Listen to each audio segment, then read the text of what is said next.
What does a virtual civilization of the future look like? On this video of Proof of Make, we are going to be talking about Tron. The moment we've been waiting for is finally here. The future is now. Tron. Not the movie, the blockchain consensus protocol, token, and ecosystem. We'll be looking at some dApps as well as playing around with this block explorer. We're going to have an awesome conversation with our CEO, Mike, and really look into what Tron is and some of its use cases.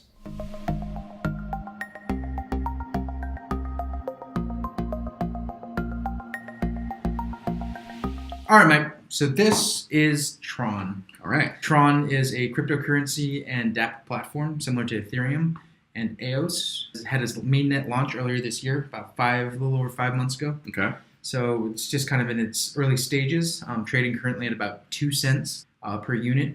What's the market cap on those? The market cap is about $2 billion. $2 billion. Okay. It's pretty popular. It seems to be a pretty active community. I've been looking at it for a while now, and it's interesting. It reminds me a lot of EOS, but some of the headaches of EOS. What's the differentiator, maybe just between this and Ethereum? The main differentiator is that the core protocol is a proof-of-stake chain, which means that its throughput is much higher and its speed for transactions is much higher as well. Okay. One of the biggest things for me is that its fee system is much different from Ethereum, more similar to EOS, in that you stake a certain amount and then you're allotted an amount of resource and bandwidth. But you were telling me earlier that you can do free transactions? You can. How does that work? So you have about 24 free transactions per day that you can use. You have an allotted, it's called bandwidth, it's their sort of token. And you have at least about 24, 25 transactions of just sending Tron itself. Okay. Well, that's interesting. So can we use, so what can I use Tron to do? So there's some dApps out there? Yeah, there's definitely some dApps. They have a built-in DEX now inside of their Tron, they call it Tron Scan, which is their block explorer. So the block explorer is one of those one-stop shop websites, has everything you need for Tron. There's a popular dApp like a casino or something? Yep. Most of the dApps right now in Tron are casinos, but so what's this called? This is called Tron Bet. Okay. It has a cool little troll box, and then it's a standard dice game. Okay. So you're logged. It looks like you're you're logged in. I am logged in. I went in, and I'm using the Tron wallet. What do they call? What is this? This is like the It's MetaMask called Tron. Tron. Link. Yeah, it's the MetaMask of Tron. Okay. So there's a Chrome extension that you get, and you put your Tron on here, and then you can use it just like you use MetaMask. Exactly. So it authenticates. It authenticates. I visited the site and picked me up, and now I can use my money to try to make some money. So okay, how quickly does this? Like, what's the period for like a confirmation? Well, let's take a look. Let's do a quick little bet. Right now I'm betting that we can roll over, or actually let's do roll under. Roll under 95. Okay. So we're guessing a number between 1 and 100. So your return here will just be 5% of what you put in. Something like that, yeah. Okay. So I'm going to put in 10 Tron, and we're just going to roll. All right. And see how long it takes for some sort of thing to happen. We can see here that it brings up a standard confirm that's very similar to MetaMask. Okay, good luck. I like that function. Yeah, they're calling good luck. Oh, also the smart contracts can be written in Solidity, so they just just like Ethereum. Just like Ethereum, yeah. Okay. And it compiles down into their bytecode. So you can see it rolling here, and as soon as this changes, we know that the transaction has gone through. We just won. Okay, so we made some Tron. We just made some Tron. Now, how long will it take before those funds show up in our wallet? It is in the wallet right now. Really? So it's just instant? Yes. Okay, 1 minute ago. Okay. Yeah, 1 minute ago. Yeah. So. All right. So, cool. So that was pretty fast. So it's pretty fast. Yeah. It's a pretty for a blockchain. Right, and there's been a lot of news recently about its throughput and being much higher than Ethereum. So they're definitely going after that Ethereum thing. Justin soon.